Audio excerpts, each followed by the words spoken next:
शेतकरी आणि आदिवासींच्या मूलभूत व न्याय मागण्यांकडे सरकारचे लक्ष वेधण्यासाठी सोमवार दिनांक 2 जून रोजी अखिल भारतीय किसान सभेने डहाणू प्रांत कार्यालय आणि तहसील कार्यालयावर हजारोंच्या संख्येने भव्य मोर्चा काढला होता। आपल्या विविध मागण्यांचा जाब विचारण्यासाठी आलेल्या आंदोलकांनी आमच्या हक्कांसाठी आम्ही रस्त्यावर अशी गर्जना करत शासनाच्या ढिसाळ कारभारावर तीव्र संताप व्यक्त केला। आपल्या विविध मागण्यांसाठी डहाणू प्रांत कार्यालयावर अखिल भारतीय किसान सभेतर्फे जोरदार आंदोलन 2 जून रोजी करण्यात आले होते। मात्र या आंदोलनाचे शिष्टमंडळ प्रांत कार्यालयात मागण्यांचे निवेदन सादर करण्यासाठी गेले असता तिथे प्रांत अधिकारी अनुपस्थित असल्याचे निदर्शनास आले। त्यामुळे आंदोलकांमध्ये अस्वस्थता पसरली।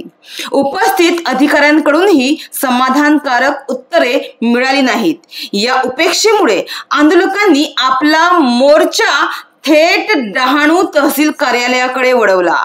तिथे त्यांनी तहसील कार्यालयाला घेराव घालत जोपर्यंत मागण्या मान्य होत नाही तोपर्यंत आम्ही मागे जाणार नाही असा पवित्रा घेतला।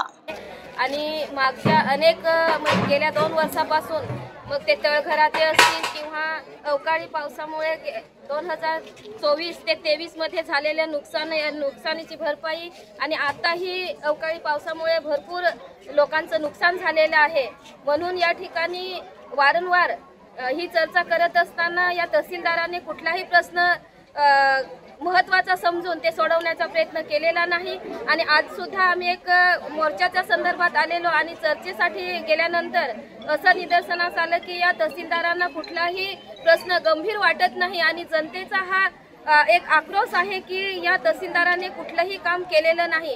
कारण गेल्या वर्षी जी लोकांची घरं ही उद्ध्वस्त झालेली होती अवकाळी पावसामुळे आणि आताही यंदा सुद्धा खूप मोठ्या प्रमाणात लोकांच्या घरांचं किंवा अवकाळी पावसामुळे शेतीचं नुकसान झालेलं आहे, त्याची भरपाई अद्याप दिलेली नाही। आणि आता सुद्धा झालेल्या नुकसानीचा ह्या तहसीलदार पाठपुरावा कशा पद्धतीने करणार आहेत। आणि जे तळघराचे महत्त्वाचे, कारण इथे तहसीलदार निर्णय घेऊ शकतात की जेणेकरून तळघराची जमीन ही त्या घर मालकाच्या नावावर झाली पाहिजे अशी मागणी आम्ही वारंवार करत असताना इथे कुठलाच मार्ग निघत नाही। त्यामुळे जोपर्यंत प्रश्न सुटत नाही तिथपर्यंत हे जे मार्क्सवादी कम्युनिस्ट पक्षाचं आंदोलन हे सतत चालू राहील असे आमचे कम्युनिस्ट पक्षाच्या मार्फत हे आंदोलन चालू राहणार आहे।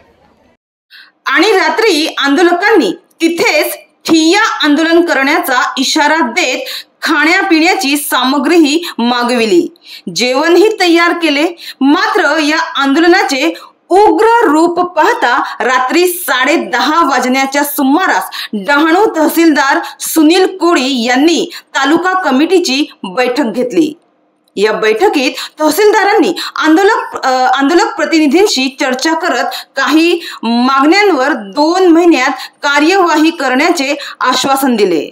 विशेषतः घराच्या तळजमिनींच्या नाव नोंदणीबाबत सुनावणी घेऊन निर्णय घेण्यात येईल असे बैठकीत स्पष्ट करण्यात आले। त्यामुळे अखेर रात्री 11 वाजता आंदोलन तात्पुरते स्थगित करण्यात आले। 2 जून रोजी सोमवारी सकाळी सुरू झालेले हे आंदोलन थेट रात्री 11 वाजता मागे घेण्यात आले। आमदार कॉम्रेड विनोद निकोले यांच्या अध्यक्षतेखाली झालेल्या या मोर्चाचे नेतृत्व अखिल भारतीय किसान सभेचे जिल्हाध्यक्ष comrade Chandrakant Ghorkhana, comrade Radka Kalangda, comrade Lahani Doda, comrade Datta Bhondwa, comrade Nilima Mali, comrade Rajesh Dalvi, comrade Kamlesh Rabal, comrade Ramdas Sutar यांनी केले। मात्र सरकारने दिलेल्या आश्वासनांची पूर्तता केली नाही तर संपूर्ण पालघर जिल्ह्यात तीव्र आंदोलन छेडले जाईल असा इशारा देखील यावेळी नेतृत्वाकडून देण्यात आला। त्यामुळे या मोर्चेकरांच्या मागण्या, या आंदोलनकर्त्यांच्या मागण्या मान्य होतील का हे आता पाहावं लागणार आहे। डहाणूवरून कल्पेश दळवी, विकास समाचार।